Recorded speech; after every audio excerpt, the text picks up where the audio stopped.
You know that feeling when you check your bank account and it's dwindling right before your next paycheck? It's something a lot of us go through, but ever wonder why? Why do some people seem to struggle with money while others handle it with ease? It's not some big secret conspiracy. It's more about the habits and mindsets we have that can quietly drain our wallets. Understanding these habits can help you gain financial freedom. So let's look at 5 reasons why you might always feel strapped for cash. Spontaneous shopping.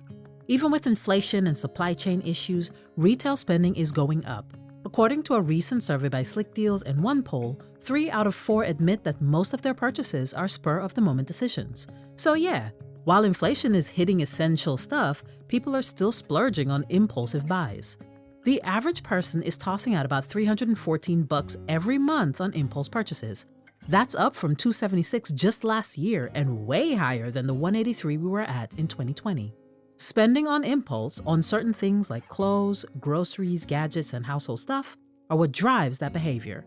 General merchandise retail went up by 5%, clothing sales by 2%, and even restaurant sales saw a little boost of 1% in the first quarter. These spontaneous shopping sprees aren't all fun and games. Here are some stats. 68% of people say inflation is seriously affecting what they buy. Like, yeah, we're spending more, but we're getting less for our buck because of inflation. 41% of shoppers mentioned they're having to hand out more cash for essentials because of it. When it comes to online shopping, a whopping 70% of people are more likely to make impulsive purchases on their phones while lying in bed. Shopping in bed makes up for a huge 40% of all spontaneous purchases. 61% of people feel unhappy and unsatisfied after making a random purchase. Turns out, after the adrenaline rush of hitting buy, it's downhill from there. So incorporate no spend days or give yourself a 30-day wait period to see if you really need something before you buy it. No emergency savings. Life can throw curveballs at any time. Cars break down, medical emergencies pop up, and surprise expenses always seem to show up at the worst times. That's where having an emergency fund comes in clutch. According to a report from Bankrate in 2024, a whopping 60% of Americans wouldn't be able to handle a $1,000 emergency expense. That's a lot of people without a financial safety net. And when you don't have that cushion, you end up stuck in a cycle of debt. Without money set aside for emergencies, you might find yourself dipping into your savings or resorting to loans to cover those unexpected costs. Let's say your washing machine suddenly calls it quits, leaving you scrambling to replace it. Without an emergency fund, you might have to slap the purchase on a credit card, racking up those high-interest charges if you don't pay it off before the next payment cycle. You end up paying more money for the same item, leaving you with even less cash in your pocket. Now you're juggling regular bills, student loan debt, and the cost of a new washing machine. That financial stress snowballs quickly and leaves you with nothing. So the goal is to have an emergency fund with ideally 3 to 6 months worth of living expenses. It acts as a buffer, stopping those small bumps in the road from turning into full-blown financial disasters. Using credit cards excessively. We know those little plastic cards can be super handy, but they can also lead to big trouble. According to a study by TransUnion in 2023, the average American household credit card debt is around $6,000. And it gets even scarier when you think about the crazy high interest rates most credit cards come with, a hefty 20% APR on average. The sneaky thing about credit cards is that they lure you in with convenience, then quietly suck your hard-earned money away with interest until you have no more. Credit cards can offer some valuable benefits, but only if you use them responsibly. If not, you'll just keep piling up with late fees and even more interest. So how do we use them responsibly?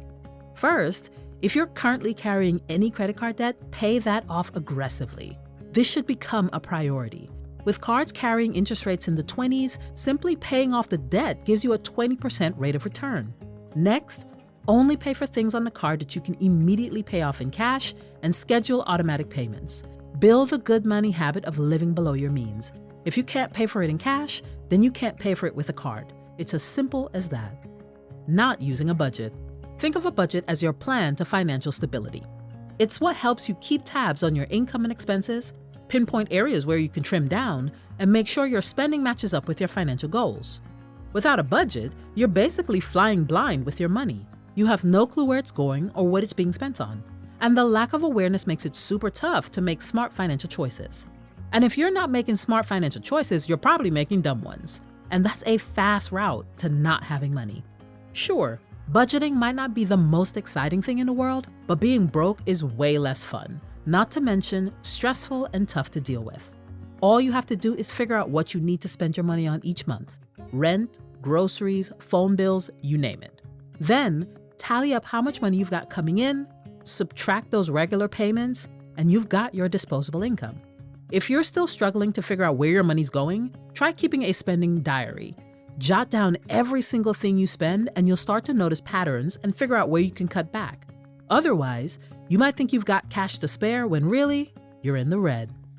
Not saving for your future. Retirement might seem like it's light years away, especially if you're younger. But if you're not putting money away regularly, you're probably feeling the pinch. I mean, how else do you explain it? You can't save because you don't have anything to save. And if you're not saving, you're missing out on one of the biggest wealth-building tools out there: compound interest. And if compound interest isn't working in your favor, it's probably working against you, eating away at your hard-earned cash through interest payments. Let's break it down with a simple example.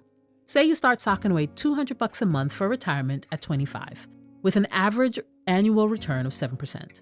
By the time you hit 67, you'll have racked up over $1 million. But if you wait until you're 40 to start saving that same amount, your nest egg will only be around $300,000. The earlier you start saving, the more time your money has to grow exponentially. And if you're not saving and investing, you might end up relying solely on Social Security in your golden years. But that often falls short of providing a comfortable standard of living. Prioritize your future self. If that means getting a side hustle or taking up a part-time job to get out of debt quicker so you can reroute your money to saving and investing, then that's what you gotta do. Don't assume you'll be able to make up the working years later. Anyone can break free from the constant stress of not having any money. First off, control those swiping habits. Maybe switch to a debit card so you're only spending what you actually have. And if you're carrying a balance on your credit card, make it a priority to pay it down ASAP. Next, start small. Even putting away $25 a week can add up over time, irrespective of what age you are. Set up automatic transfers to your savings or investment accounts to make it easier. Every dollar you save is a dollar that will work hard for you and your future. And it's never too early or too late to start saving for retirement. Chat with your employer about contributing to an employer-sponsored retirement account, especially if they offer matching contributions. Or open an individual retirement account. Lastly, take advantage of the many free financial apps and templates available online. Many can help you set realistic budgets for your essential expenses, create debt repayment plans, and track your savings goals. Watching out for these 5 things can help you plug the leaking holes in your wallet and your bank account. Thanks so much for watching. We hope you learned something new today. If you enjoyed the video, please share it with a friend. Don't forget to like and subscribe, and we'll see you in the next one.